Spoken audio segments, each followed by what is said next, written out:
So you will have use of that. You'll get that as a follow-up once that gets loaded. Again, please feel welcome to introduce yourselves in the chat. And we'll also, as we get started, we will also do questions. Any questions or comments that you have, you can go ahead and put in the chat today as well.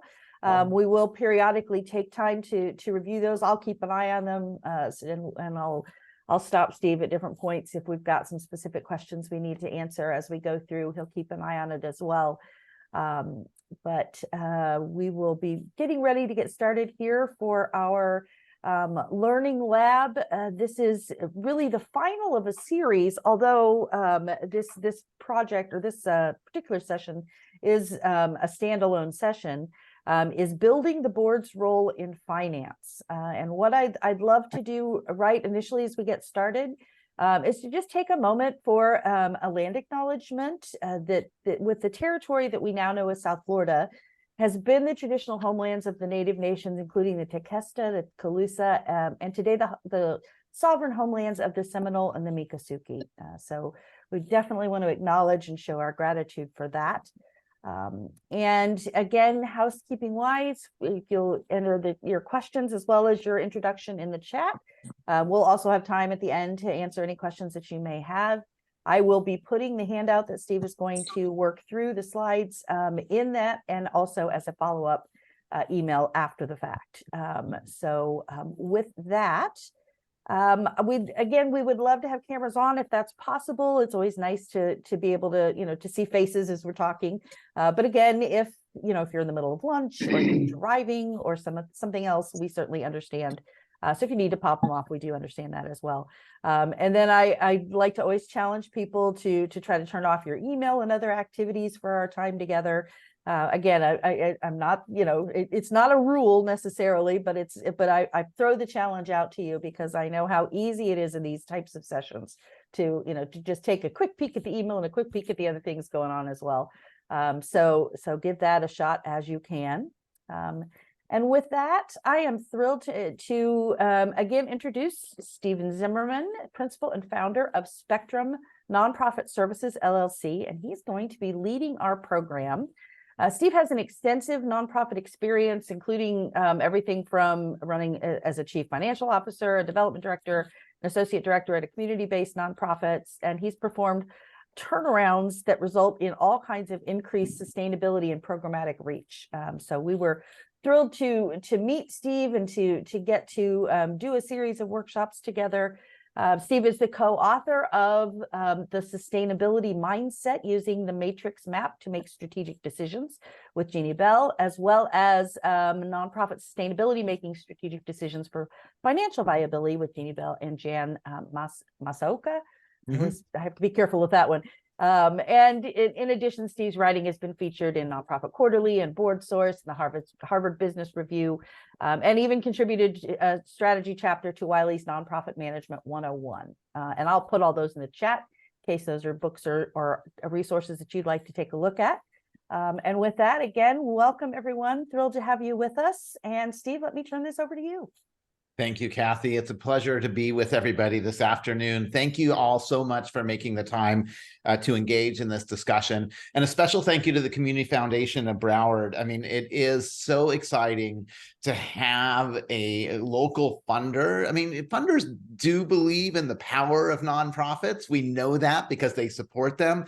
But to have a funder who has invested in the Center for Nonprofit Excellence and really built this, built this institution to build capacity of nonprofits, because we often say we believe in them, but then, we just want you to deliver programs. And if you're anything like me, you understand the power of infrastructure and the power of management and leadership. So thank you to them for sponsoring this series today.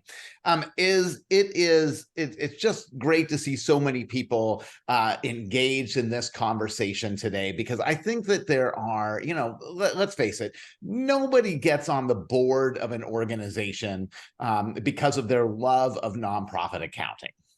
I wish they did, but so be it. Very few work in nonprofits because of their love of nonprofit accounting.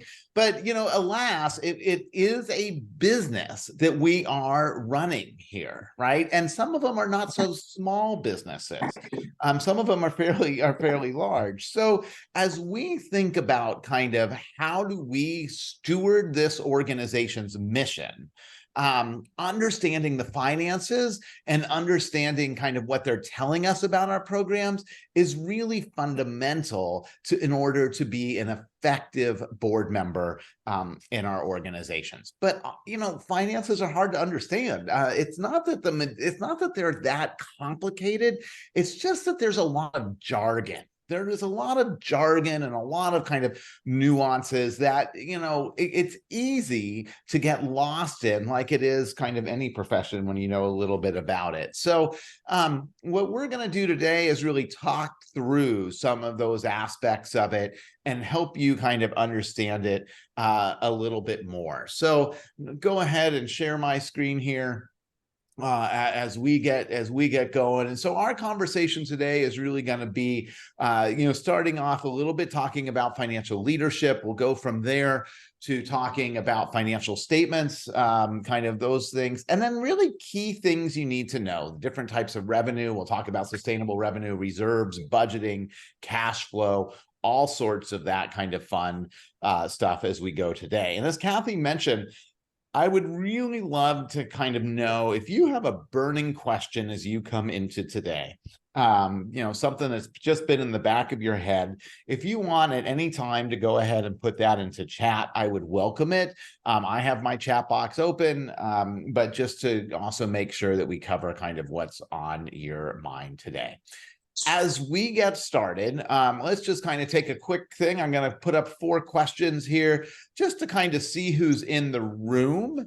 4 questions there in terms of what role are you playing, the type of mission your organization has, your organization's budget size, and then how long, if you are on the board, how long have you been on the board?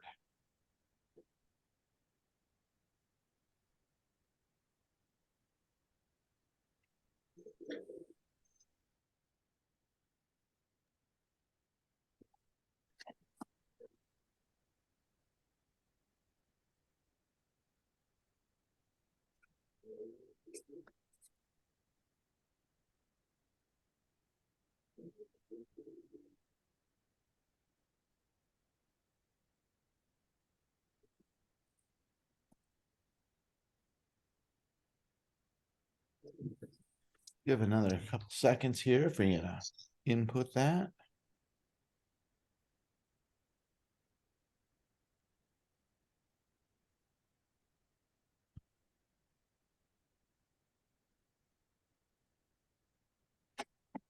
Thank you, Jennifer. Yeah, I'm sorry. We did not have that thing for not on the board, but yeah.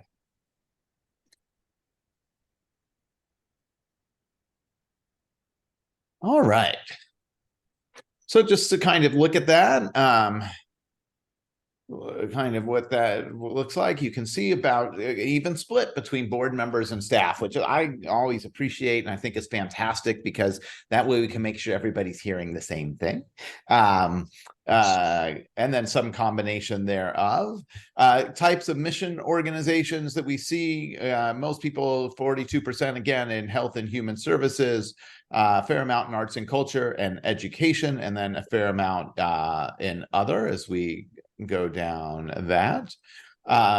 Budget size, about a little over half of you, less than 500,000, and then about 20% of you more than 3 million. So fair variation in budget size there we can take a look at. And then about half of you almost have been associated with the board for more than 3 years. So, all right.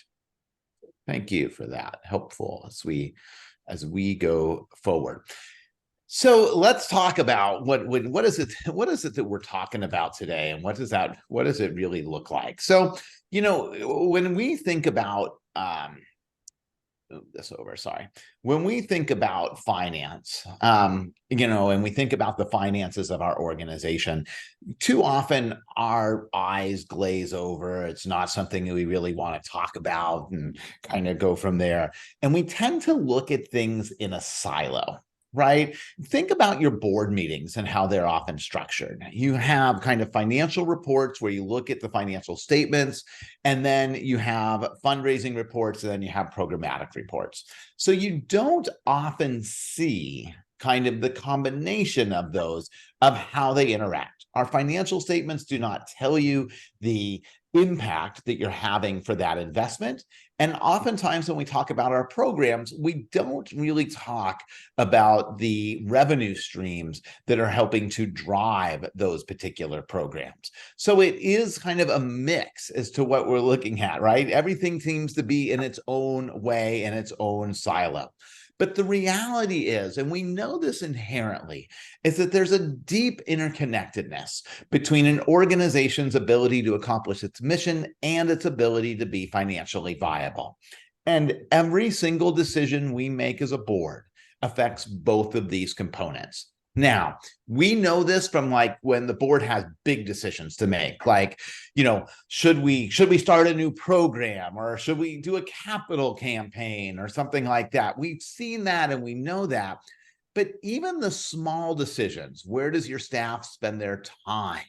As you're doing the budgeting process and you're trying to balance the budget, that looks inherently like a financial exercise. And yet it is really an exercise about how you're going to carry out your mission.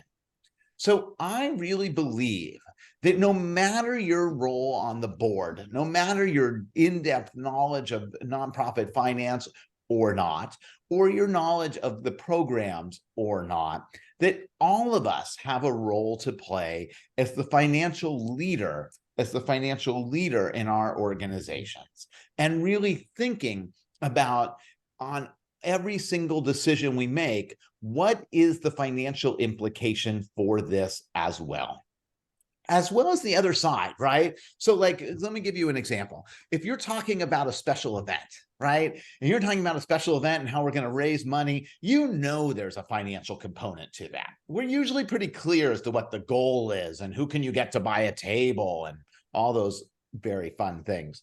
But there is also an impact component. There is also an opportunity to present the importance of your mission at that event. And so I think it's really fair to have that conversation of, how are we looking at our impact at this fundraising event? How are we bringing people along in the importance of our mission? Just like it is when you look at a program and you say we want to expand to a new geography or a new demographic, to ask yourself, how are we going to pay for that, right?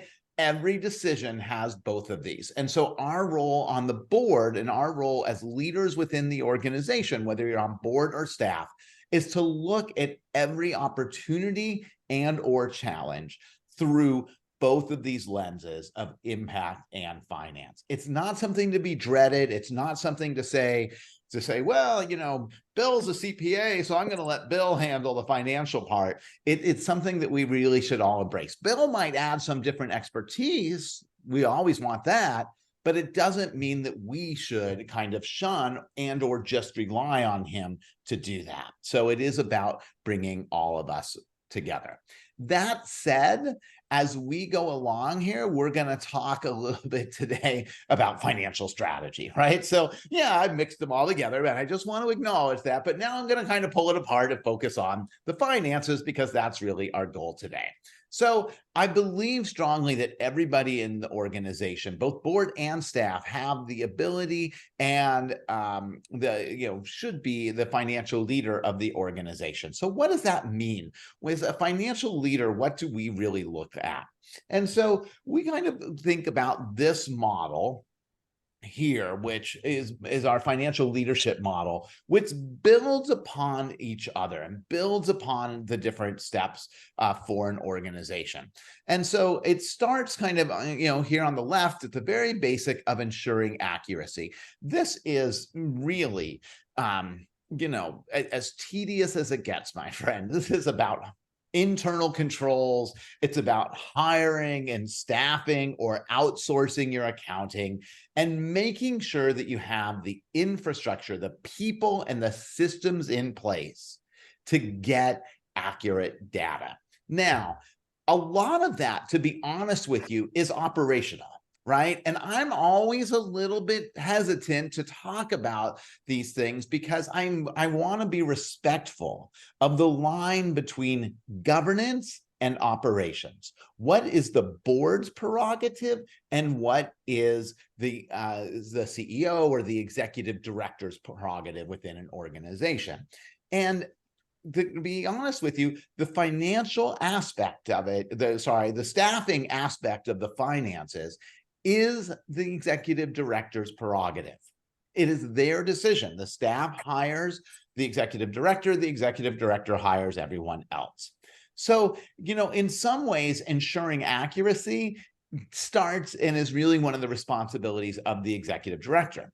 That said, there are oftentimes people on the board who have more knowledge about finances, have more knowledge about internal controls, have more knowledge, or have more, because they have more knowledge, they have the ability to assess competence and skills of financial staff more so than the executive director. So we do often encourage in the world of finance for executive directors to ask for assistance from board members in the financial component. This gets a little bit into governance theory, but one piece to note is that when they're asking you, like if you get asked to sit in on an interview for a finance person that they're looking to hire, they're asking for your input. They're not asking for your approval. You are not there as a board member capacity. You're there actually as a volunteer, and it is still the executive director's decision. So, we do think about ensuring accuracy. We do think that the board should play a role in assessing financial skills and helping the executive director build out the finance department or whatever that's going to look like. But it is still the executive director's decision as they move forward. The other piece of ensuring accuracy is internal controls. And internal controls typically are the purview of a finance committee to review and approve internal controls usually on an annual basis for an organization. What does that mean? It just means looking at policies and procedures and understanding how you are protecting the assets, right? Does one person have access to everything? Or do you have checks and balances as you go along? Once you have that data, what we're going to spend most of our time today talking about are these other steps, right? Because having that is the bedrock that allows you then to look at financial statements and know that they're meaningful. We're going to cover in just a second how to read them because nonprofit financial statements are different from for-profit. We're going to talk about assessing financial health. How do you analyze those financial statements? And then some planning pieces around revenue and budgeting and all those other pieces, which ultimately lead to our organizational sustainability. So, again, ensuring accuracy, board helping the executive director leads to everything else that we have on this page. So let's get into kind of financial statements. So we have two financial statements that nonprofits typically see, kind of the statement of financial position and the statement of activities. I'm using their formal name there. Of course, the statement of financial position is our balance sheet. The statement of activities is the income statement. Formal names that you see here is what the nonprofits are actually called. Balance sheet and income statement are your kind of more useful names. I popped a quick poll question up there on the screen just to kind of get a sense in the room of how comfortable are you reading nonprofit financial statements?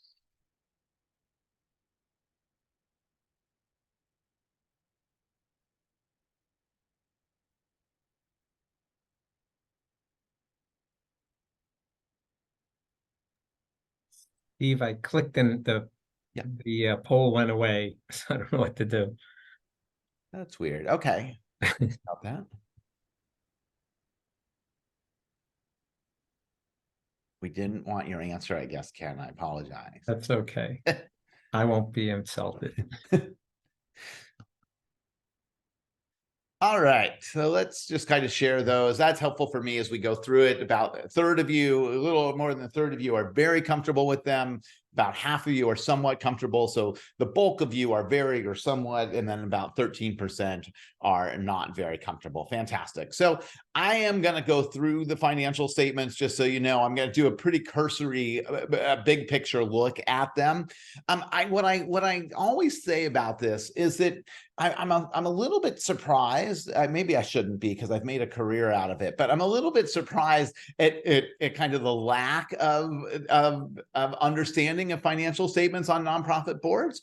And that even if people do understand them, there's some, or if people don't understand them, there's sometimes a fear about admitting that.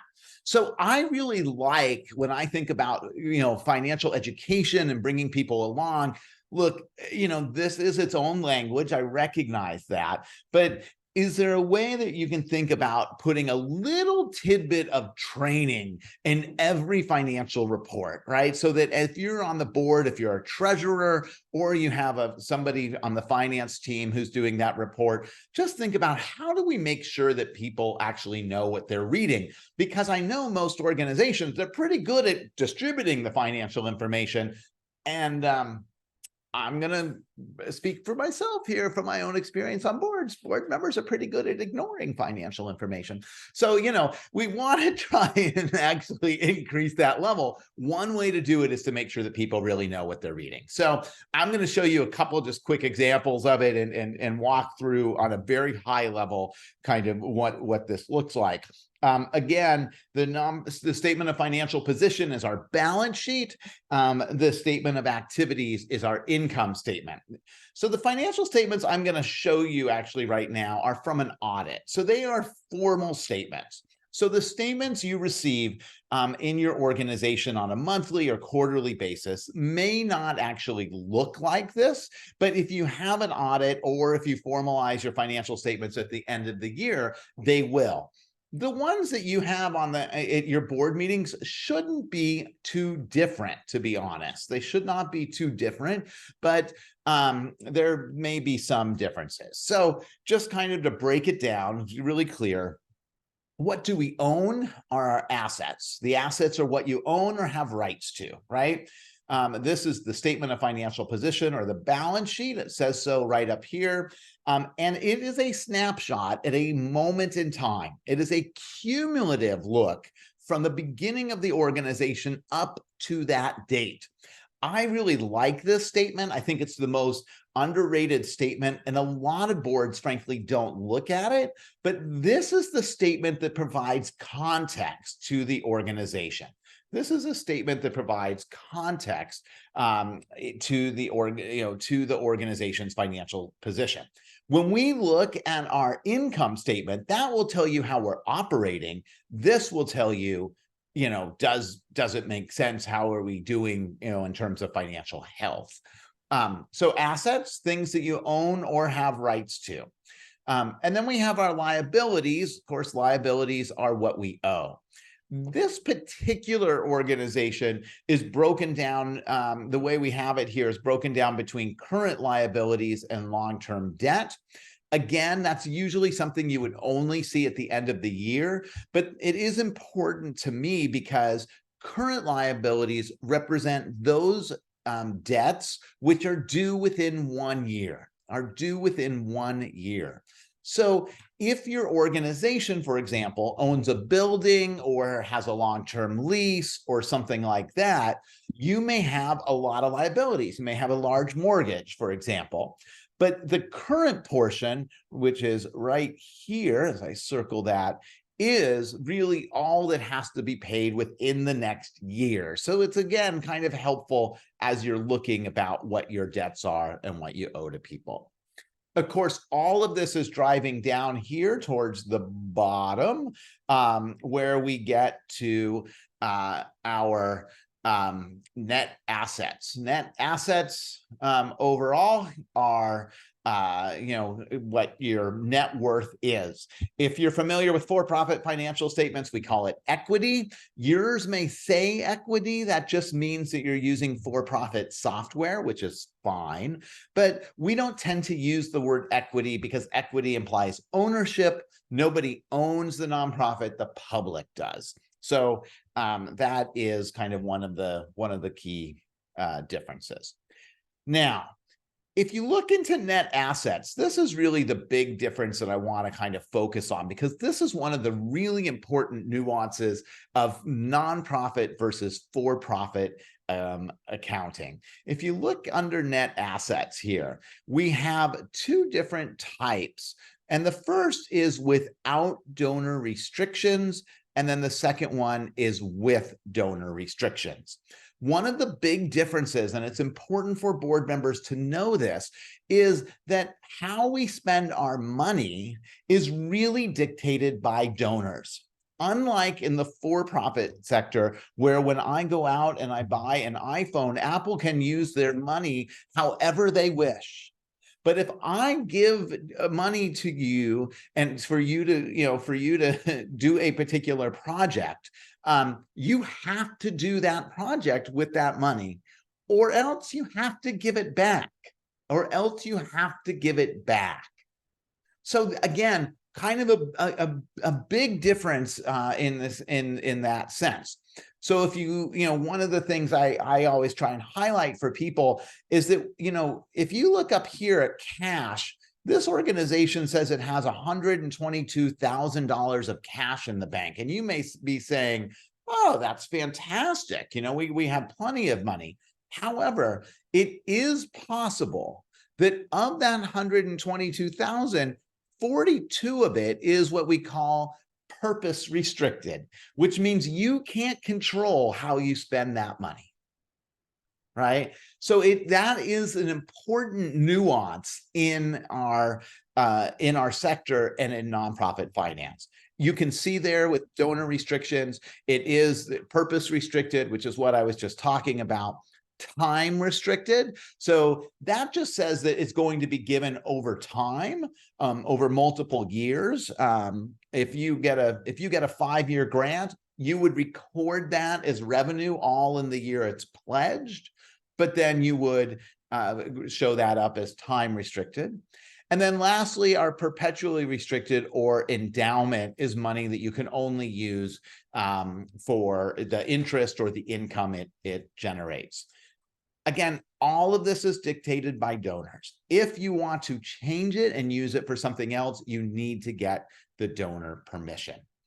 Up here on net assets without donor restrictions, that used to be called unrestricted. If you're familiar with financial statements, that used to be called unrestricted. It's now called net assets without donor restriction. You can see in that first line underneath it that it has board designated funds. And I think that it's important to note here that boards often like to designate funds for particular purposes, whether it's for reserves, whether it's for building, whether it's for something else. That is fine. That's a fine practice.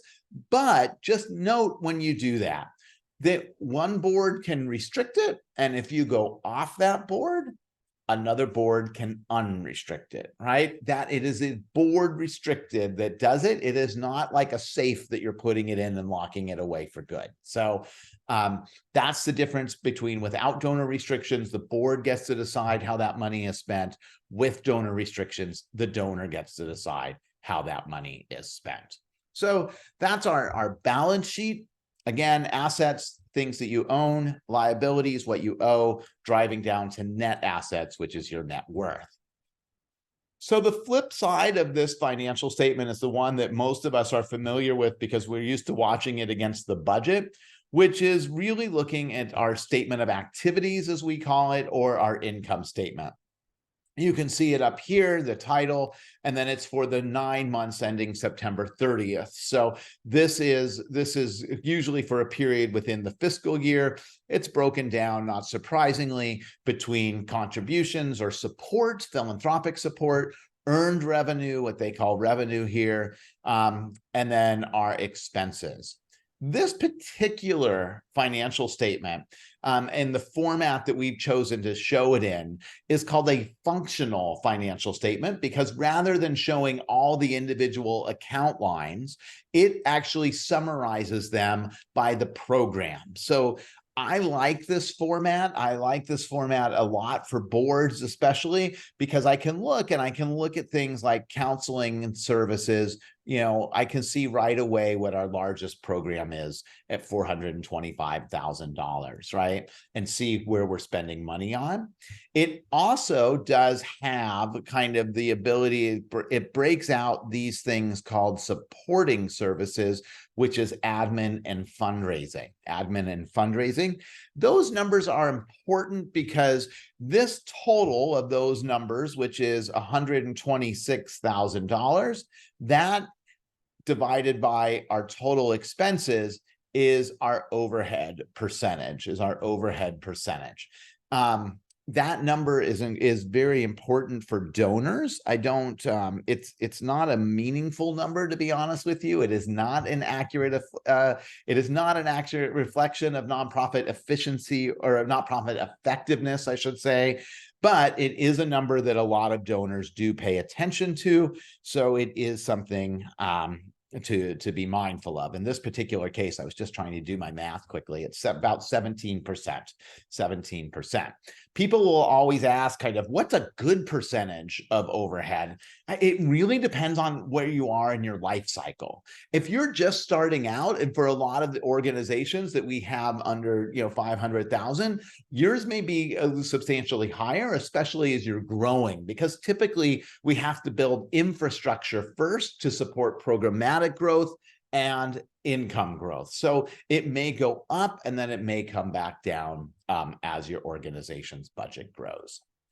But, this statement here, again, it is broken down into the two columns, without donor restrictions and with donor restrictions. So you can see kind of what the organization is bringing in. And then you'll notice we have a line down here, net assets released from restriction. That is an in and an out. So meaning it comes up to zero. And the reason we put it there is it just shows kind of what money we are actually utilizing to cover our expenses. So this particular organization had almost $205,000 worth of restricted money that they've done the work. And so they've released that restriction. So that's why it's shown here. The expenses associated with that work are buried into the expense column on without donor restrictions there. At the end, we come down to the bottom line, what we call gain or loss, surplus deficit, profit loss. We call it here increase or decrease in net assets. And you can see kind of in this particular organization, they're running a surplus of almost $12,000. And we've added two lines down here at the bottom to tie it back into net assets. So as a result of our number going up, that is our net assets at the beginning of the year, or our net worth was 184 and it ends at 196, which is exactly what we have down here, this line on our balance sheet. So that's the connection point between the balance sheet and the income statement. So why does this matter, right? Why does this matter? Because in this case, it all looks nice because we're running a surplus. But if we're running a deficit, if we're running at a loss, the first thing I want to do as a board member is to go back to the balance sheet and see what we have here in our net assets, if we have enough to be able to cover that and what that's doing. So again, the balance sheet provides the context for what our current operations are as they're shown on the income statement, and going from there. Just going to pause for a second, see if anybody has any questions on the financial statements overall.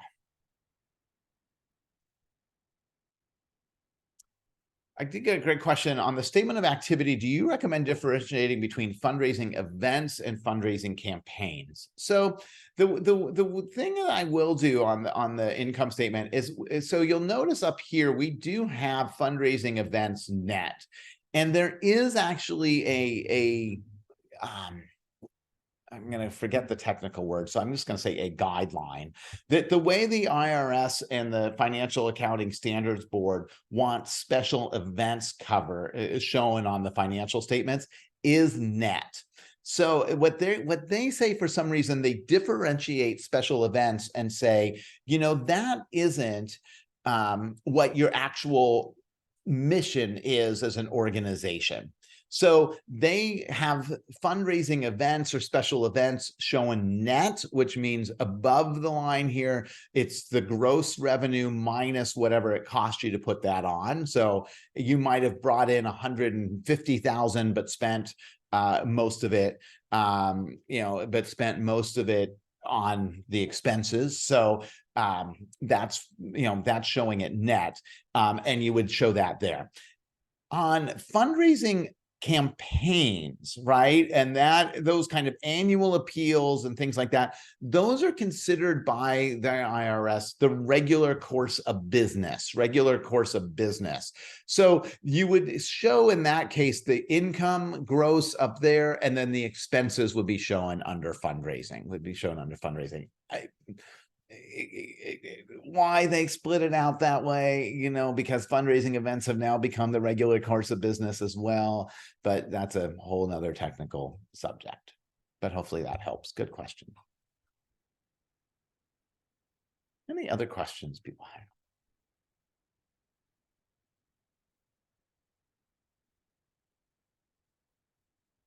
have? Okay.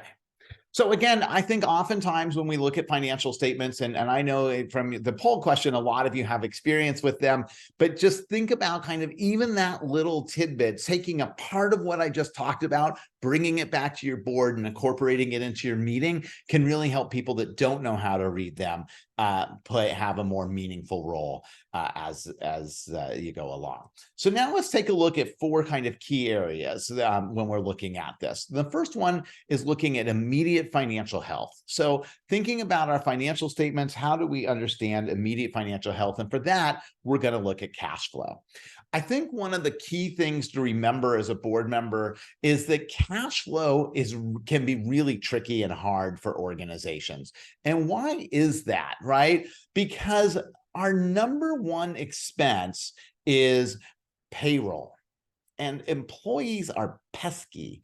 They like to be paid regularly, right? So our expenses, most of our expenses and our cash outflow is pretty consistent throughout the year. But the way our revenue comes in is anything but consistent. And so it goes up and down depending upon when a grant happens to come in or when we're doing an appeal or something like that. So much of our work in finance is actually taking a look at how are we managing this cash flow ebbs and flows for an organization.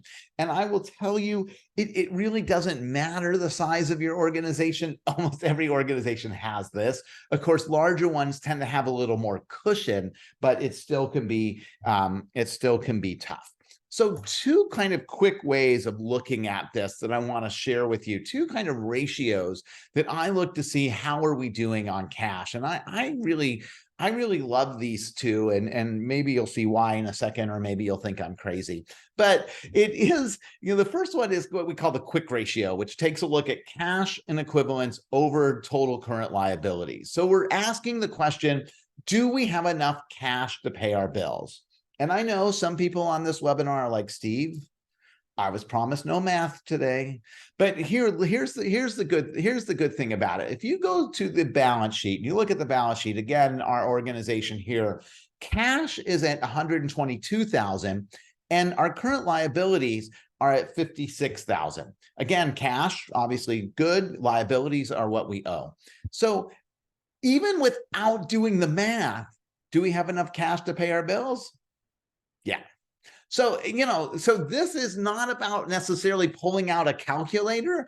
I wouldn't be opposed to doing that, but it is about, you can look at, again, go to the balance sheet. I look at this every time I get a balance sheet. It is my snapshot of what is the mood within this organization, right? Are they cash crunched, or are they able to do, are they able to breathe a little bit? I said earlier that sometimes we don't have current liabilities. If you don't, you can use the ratio where you just look at accounts payable. Just look at accounts payable. Again, you can see this organization is in pretty good shape. This is a trending tool. This is a trending tool. It is not necessarily a snapshot of a litmus test of, how are we writing?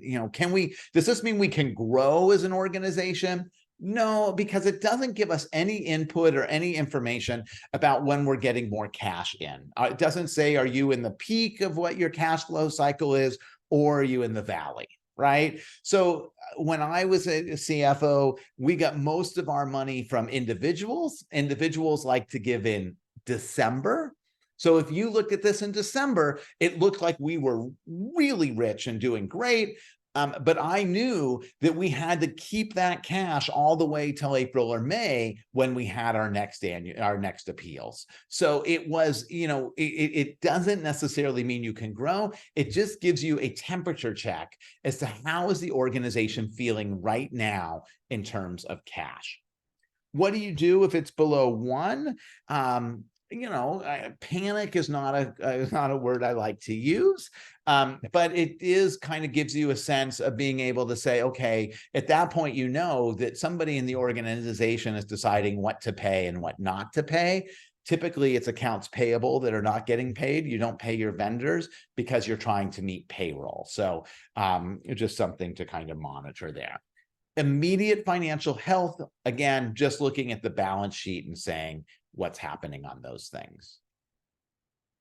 Now let's take a look at long-term health. And this to me really gets to kind of the question around an area where boards can really start to set policy and really think about what's our role and where do we go from here. And so when we think about long-term health, we think about reserves, and starting off with reserves. So reserves are kind of, I use the analogy of a faucet of water just pouring in, where the water represents income. It's just another day in the life of your nonprofit where, the executive director just sits at their desk and money comes rolling in. And then they wake up. It is, so that is it. And then the reserve really is what happens when somebody turns off the faucet, right? It is a savings account in many ways for an organization. We like to also call it, a safety net. I want to be a little bit careful with that language, because while it is a safety net, it is also an innovation fund. People use reserves for both starting new programs and expansion, as well as when they lose things. I think the calculation I'm going to share with you in a second, but one of the things to keep in mind is that a reserve tends to be a little bit of a false number. Why is that, right? Because first off, unless you're, usually arts and culture organizations are the only ones I've ever known to lose all of their income in one day at once, right? And that day was in March of 2020. Usually organizations don't lose all of their income at once. And secondly, the other reason why it's a little bit of a false number is what it's going to calculate for you is, if you lost all your income at once, how long could your organization function as if nothing changed? So, I've never met even those organizations in the pandemic that lost all their income at once. They didn't just keep going on and putting on shows and everything. They adjusted rapidly. So you are not going to see, you would not be just carrying on business as usual if you lost all your revenue.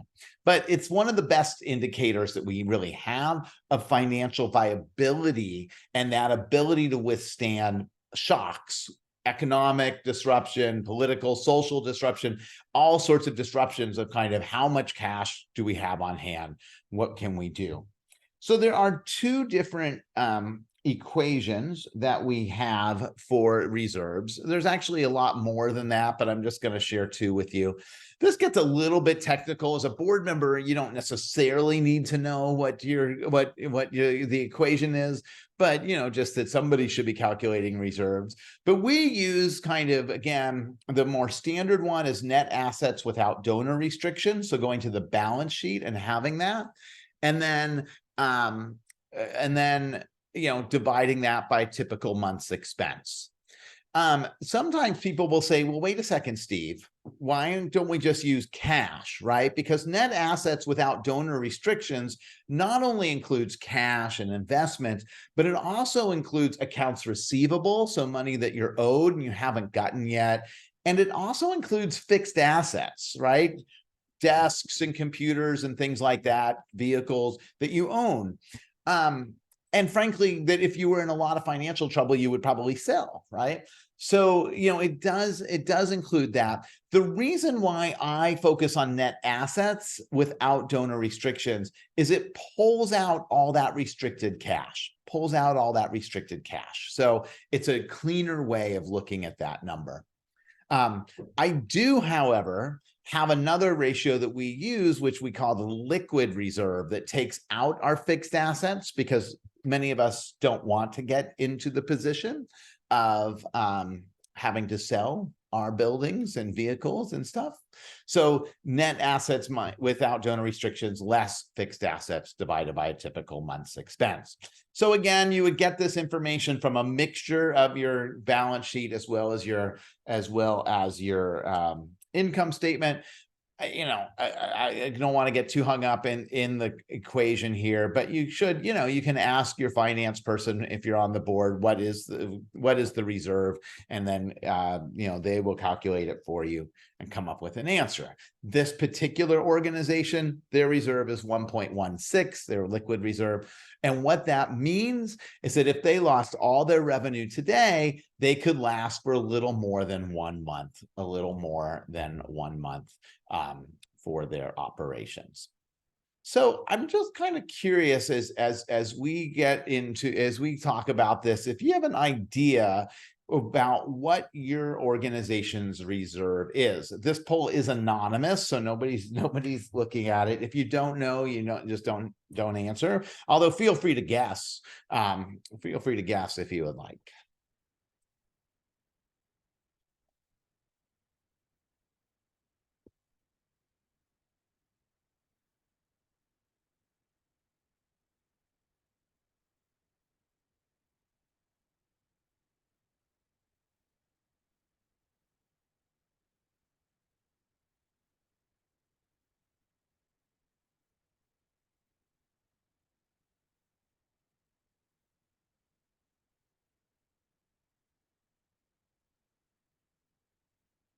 All right, let's share this out.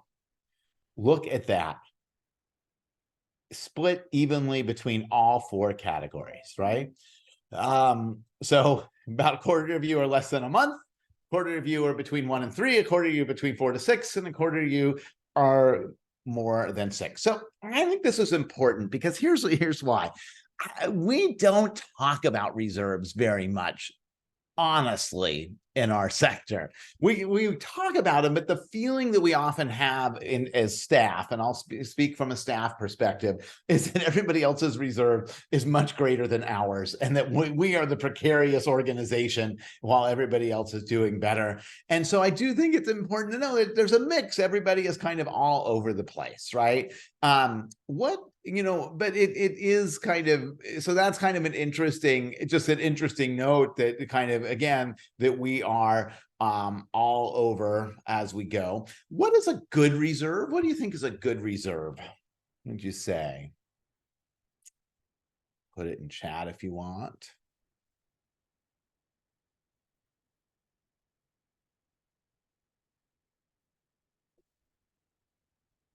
Two years, yeah. 6 months, 1 year, 6 months, yeah. Yep. Probably a year. Perfect.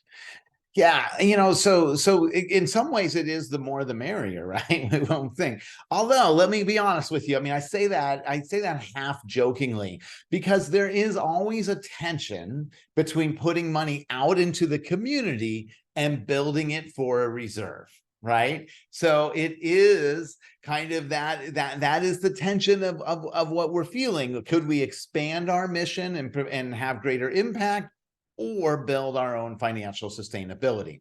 The number that is often kind of put out there kind of nationally and is a practice that we hear a lot of is 3 to 6 months. The reason why that number is so popular out there is that's what the United Way came out, and that's how they evaluated a good reserve. And as goes the United Way, so goes best practices. So that's the number that's often put out there. I actually like to think of it as a little more nuanced than that. I really like to think of a good reserve as looking at kind of your income streams and asking yourself, where are you most vulnerable? Where are you most vulnerable in terms of income streams?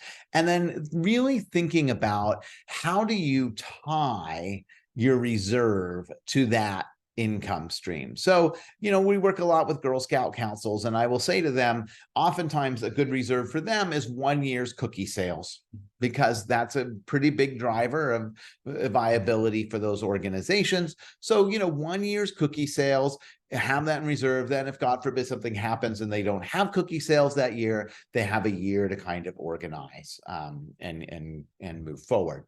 The challenge with that, what's the challenge with that? How do you build a reserve? Well, you build a reserve by bringing in more money than you spend. Sounds pretty simple. However, we all know how hard it is to raise money in the first place. And most nonprofits wouldn't have, I don't care what size you are. I've worked with organizations that are $200,000. I've worked with organizations that are $75 million. They always have something they could spend the money on. So it's really about discipline, having discipline and intentionality to say, how do we build this up over time?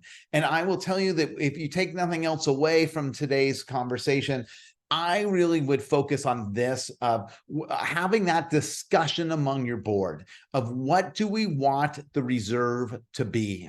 What do we want the reserve to be? Having that discussion and being able to then come to some conclusion and begin to implement that. So reserves tell us a little bit about long-term financial health and being able to assess kind of how are we doing overall from a long-term perspective.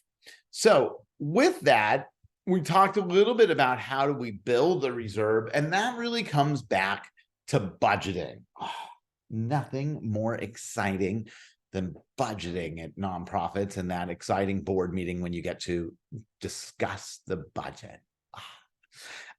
So let's talk a little bit about that. I actually like to be, I should tell you, I'm an accountant by training. So I'm a CPA by training. So, I'm going to tell you, not surprisingly, that I like to actually expand the budgeting process and make it even a little bit longer. And I know I can feel the eye rolls from all of you as I say that. But this really is about, how do you operationalize your strategy? A budget is nothing more than a numerical expression of your operating plans of how it is you're going to accomplish your mission. So if you're getting a budget as a board member and you're only looking at what the bottom line is, you're missing out on the story it's telling you.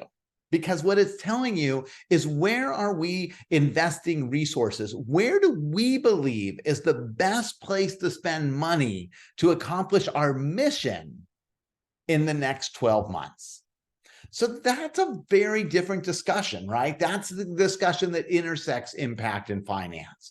And so I like to, in the budgeting process, so much of this is done by the staff, but I like to, in the budgeting process, begin up here at setting goals in context. And to me, that strategic discussion is like the pinnacle of board work, because it is, where are we? You know, if you think about your fiduciary responsibility, you know, your primary responsibility as a board member of stewarding the mission forward, it begins with understanding and assessing where you're at. Where are we having success with our programs? What's our financial health look like? What's happening in our community? Are there new organizations that are popping up that are serving our constituents? What's happening with our constituents? Do they need different things than what we're offering them? All those sort of questions, and kind of saying at the beginning, what are our goals for the next year? You may tell me, Steve, we already have a strategic plan. We don't need to do that. I would say pull it out and look at it and say, okay, given this direction that we're on, what do we want to do in the next 12 months? This is a qualitative discussion period that happens before you put any numbers to it, so that when you put the numbers to it, you can come back to this and say, does this reflect what we talked about? Does this reflect what our goals are to accomplish our mission for the next year? So really thinking about that process overall. And then the other part I would say from that is to then be strategic about how do you want it to, how do you want the budget to look at the end? And so, you know, this is a great quote from my friend Gene Bell. You know, the problem is so many boards think that a break-even budget is mandatory, right? And I don't think that is true. Actually, we want to kind of start by asking, what's the financial outcome we want this year? Right? What's the financial outcome we want this year? So, you know, they actually have alternatives to break even. They have surplus budgets and deficit budgets, you know, really thinking about what does that look like for our organization? What do we need? You know, we just talked about reserves and building reserves, right? So, if we want to continue to kind of build, you know, if we want to build reserves, we need to run a surplus budget. It's pretty simple. Now, some people will say, Steve, we don't want to show that to our donors. I don't fully agree with that, but I can respect that. So you can always put a line in your budget that says contingency or contribution to reserve, and you know, it then will bring it to budget to balance at the end. But I think internally, let's have an honest discussion about what we're doing. Anybody have any questions so far on anything covered?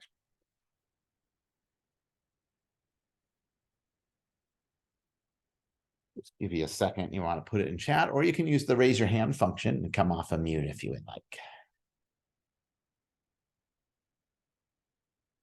As people are thinking, we did have a question about how important it is to have a financial person on staff.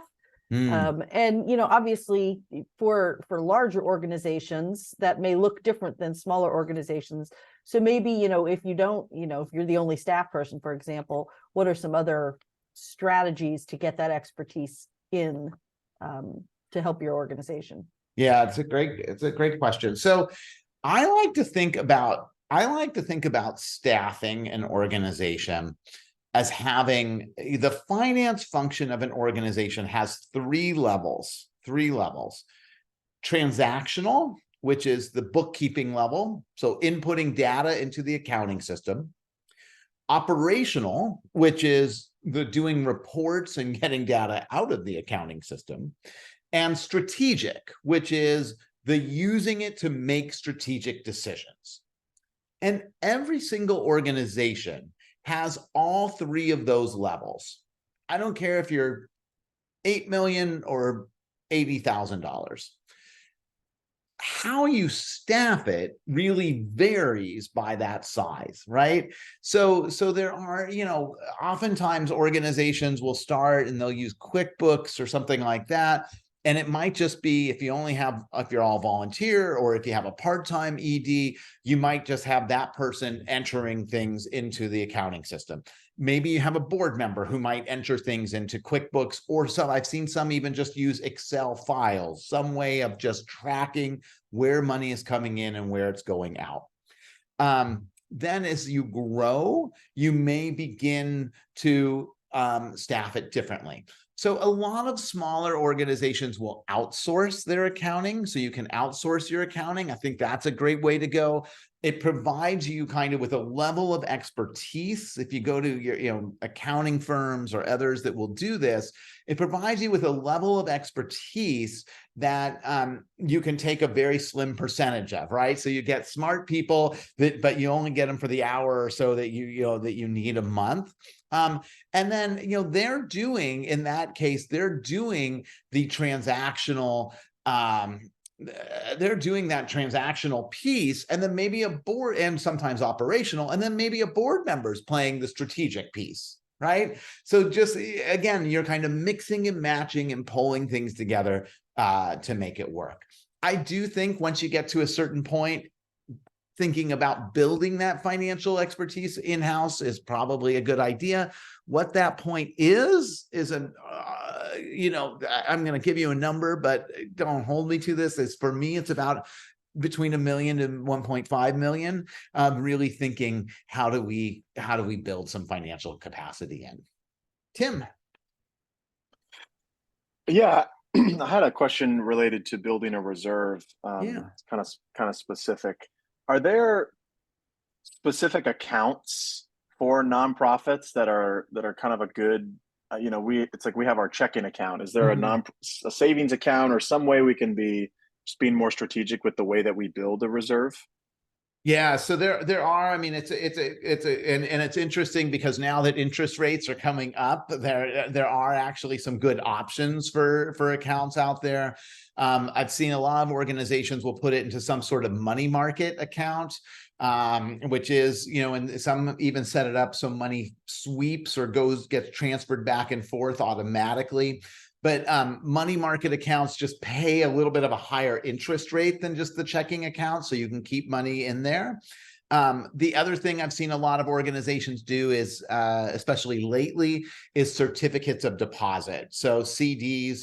The trick with them is they do tie up your money for certain periods of time. So depends on the amount of reserve you have, but you can put it in and get a fairly good interest rate these days for but you're tying it up for 3 months, 6 months, 9 months, etc. And figuring that out. A lot of organizations, once you start getting to a certain point, will start setting up investment policies. And so having some sort of investment policy of looking at that, looking at bonds, looking at things like that, not necessarily in equities, not in the stock market, just because of the risk factor, although some organizations have a small percentage in there, but looking at kind of bonds and things like that once you get to a certain amount. Great question. That also is an area, just to be frank, that it's an area where board members, if you have a board member with some financial background or something like that, can really add value, because maybe I'm projecting from my own experience, but I remember when I was a CFO, it was a little bit outside, fancy title, but it was a little bit outside. I was kind of over my skis of knowing what I was doing there. So having board members to kind of mentor and guide that can be really helpful. All right, I'm gonna push on. Yeah, so great point, Jennifer. She wrote that we had to create an investment policy due to high reserves and certainly low risk parameters. Yeah, so that is a good one. And I would think that, so let me just back up for 1 second. So accepting stock donations is a great, service. It's a great vehicle to offer, because there are huge tax advantages for donors to donate to you what's called appreciated stock. They don't have to pay the capital gains tax, which is 15%. Don't hold me to that. So if I have a stock that I've had forever that has gone way up, God bless me, a man can dream, right? But if I have that and I want to give it to your organization, I save a lot of taxes. And so, even in that case, having a small brokerage account that sets up so that you can accept that could be helpful. And then having in that investment policy, organizations don't hold on to that. They typically will sell it right away for cash. And so that gets back into this whole having that investment policy. What's the risk tolerance of the organization? Those sort of things can be good discussions to have.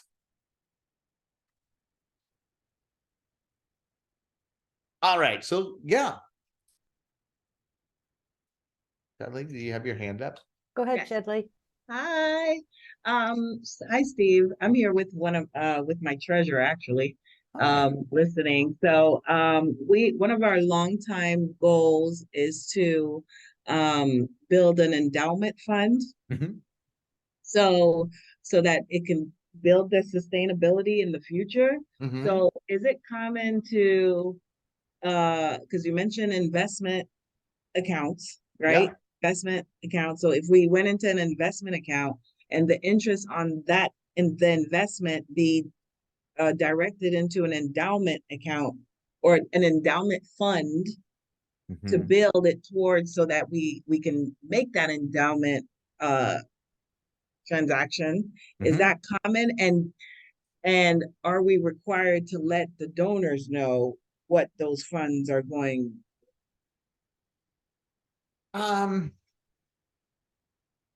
That's No? a really good question. So here, I'll tell you from my experience, and then I'd love for somebody else to chime in if they have their own experience. I mean, I think that is a fairly common way.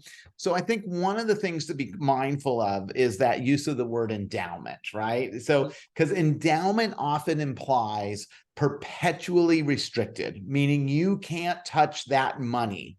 And the Right. only people that can restrict it are really the donors. So if the donor gives you money to an endowment account, then you can't touch that principal. But if the board is putting money aside, which is a good thing as well, but if the board is putting money aside, then it's board designated, right? So Right. the board could touch it if they needed to. So that's just kind of one difference, one thing to be aware of there. I mean, I do see people do that where they will take money and they will they will put it in and put the interest to keep growing that account. I mean, I think it is the tension of using that money to build the sustainable, build long-term health and reserves versus using that money to grow programs. And so that is the tension. And I think that's a good discussion for boards to have. There's no right answer. The right answer is having that discussion and figuring out what works well for your organization. I will say, the other thing that I often see organizations do is if they get planned gifts. So we've talked a lot about this: planned gifts, bequests, windfalls. Somebody else's death is your benefit, which you can do pretty easily. Not easily get it, but you can actually set it up pretty easily, where you just, even at a simple level, remind donors in your communications to remember us in your will and put your organization name and your EIN, your tax ID number, in there. And you will get those gifts. And I see a lot of organizations that will use those windfalls, if you would, to also kind of set up board designated funds or reserves and grow. To your second point of, do you need to let the donors know? You know, I don't think I don't think you need to, but it's not bad to let them know what you're doing with the funds and how you're spending them, especially because I have seen on the bequest side, right, where some organizations have the policy that they will put all the money in reserves. I have seen kind of relatives of the deceased say, you know, John really wanted some money to go into expanding program. So is there any way that you can split that? And then, you know, you have a choice to make of how do you honor and acknowledge their wishes? Thank you. Thank you. And are we supposed to, my last question, sorry. Are we supposed to be putting all this information on our website for the public? What kind of information when you say all this information? Like Financial or? Yeah, financials. And because I see some sites do it and then I see some sites don't.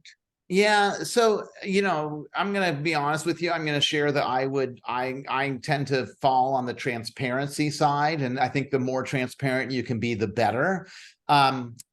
Financial information is public information, so people can go to Candid or Candid's the parent company. You can go to guidestar.org, and I can look up your 990, which is the IRS tax form for exempt organizations, and I can look at your financial statements there. So, I mean, it is publicly accessible information. You are required by the IRS if you file anything greater than a 990N. So if you have annual revenues more than $50,000, you are required by the IRS to make that to make those filings available to the general public if somebody wants it. And most organizations will fulfill that by putting it on their website. So that's why you do see it on their website. The other thing I would say is that if you do put it on your website, it's your chance to curate it and to tell, not to change the numbers, but to tell a little story about, again, what did you do? What did you accomplish with this financials from last year? Kind of tying that impact and finance back together. Thank you. You're welcome. Steve, you know, you're talking about like the person that had the questions on the endowments. Mm-hmm. I know we just kind of ran into this because had really high reserves somewhere else and the investments. And, you know, there are some great hybrid products out there right now that can really lock things down, but then there's also some kind of backdoor options to access that money. Because I know the typical endowments, you know, you're getting 4% a year. And because the revenues are so restricted, you can't even use it as leverage as an asset for, let's say you're building something, because you know you only can draw down 4% a year. So you, like, let's say you have $15 million sitting there. You can't say, oh, we have 15 million in assets. No, you can only show that 4% of the 15 million, which is a very low number when you're considering, let's say you're going to do a $5 million build. My gosh, you could pay for it today, but you can't. And so there's some good products out there. And I don't know, Community Foundation, by the way, is one of them that has it. And when you're talking about creating these things yourselves, there's a lot that goes into the oversight. And we realized that when we created an investment policy, all these things you have to do. So now your finance, it's like a finance committee on steroids doing all these things. The Community Foundation actually has something you can talk to them about it if you're looking to do it. They already do it. They already have the committees and the oversight and all the bylaws, everything done. So instead of just trying to create your own, talk to somebody that can help you put something together. And then they take a small management fee, like any person. It just is, it's the right way to go. And you don't want to lock everything down in a traditional endowment unless, of course, you have, like you were just saying, a bequest that requires that, because you're just sitting on money that just sits there and sits there and sits there.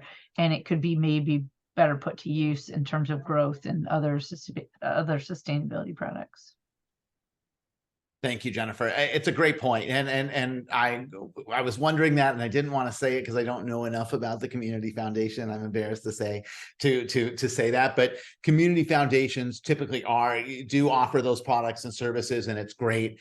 You know, when I think the key is that when you're going down this path and looking at that, for me, the question that the board needs to wrestle with is what's the right dollar amount? Like, what do we want the reserves to be? That sort of thing. But then leverage the financial professionals to be, and their knowledge to be able to then help structure what's the right product for you and how do you actually go about achieving that, because it is its own world.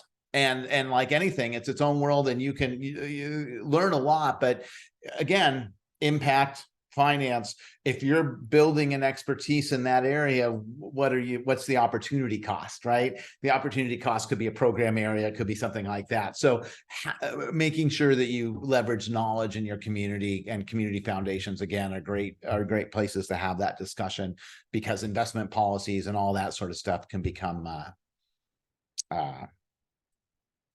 complex. All right. So last thing I want to just kind of hit on as we talked about the sustainability and finance committee here is, again, I hit on this earlier, but just kind of, again, keeping in mind what our role is on the board, right? And so kind of these two pieces of approval of a strategic plan, the approval of the budget, the approval of internal controls. You'll notice the key word being approval, review, that sort of thing is really the purview of the board. And that if you are going more in depth and you are working and you're doing the finances, et cetera, good on you, but you are doing that in a non-board volunteer capacity, right? And so helping the staff, it really is staff purview in terms of what those individual steps are. But for us, also really thinking, as I kind of bring this back to kind of that big picture here, everything we've talked about is finance, but it's also related to impact, right? And so recognizing those kind of two pieces. And, oftentimes our goal, and even as we're talking about endowments and all that, is we're talking about sustainability. And so I think what I would like to encourage you to do is that as you have those conversations, is to recognize that we define as sustainability as encompassing both financial sustainability, which is what most people think about, right? That ability to generate resources to meet the needs of the present without compromising the future. That's where money kind of just comes in and you have enough resources to do it. But also looking at that as programmatic sustainability, that ability to develop, mature, and cycle out programs to be responsive to constituencies over time. And to recognize that these are just, the same side of a coin, or whatever the phrase is. I don't know where I went there. Sorry. But these are really one conversation. That's what I meant to say. They're really one conversation, right? And this is what we call in nonprofit finance the dual bottom line of impact and financial viability. We need both for our organizations to be sustainable. Because, if all you have is a great idea for impact with no way of paying for it, that's a dream that's not going to become reality. And vice versa, we build our organizations to change and better communities, not for financial strength. So we need to balance both of these and have both of these. And I really do believe that as a board member, you have the opportunity, again, in all of your discussions to look at things through both lenses. The other piece just about sustainability I just want to mention briefly is that we often talk about it like it's a destination. People will say, I want a sustainable business model. Or, you think, oh, if I have an endowment, I'll be okay. That it's not all necessarily true, right?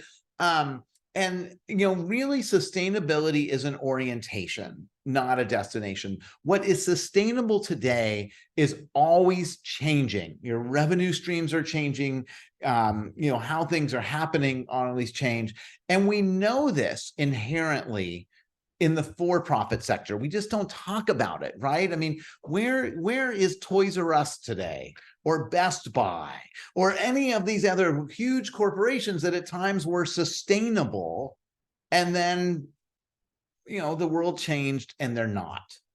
So the same thing can happen for nonprofits. So just to be careful that we don't think that if we have an endowment, everything will be fine. You may be better off, but you still have to consistently engage in your organization's finances to understand what's happening in the rest of the world and how that affects you, and then to make strategic decisions as you move forward.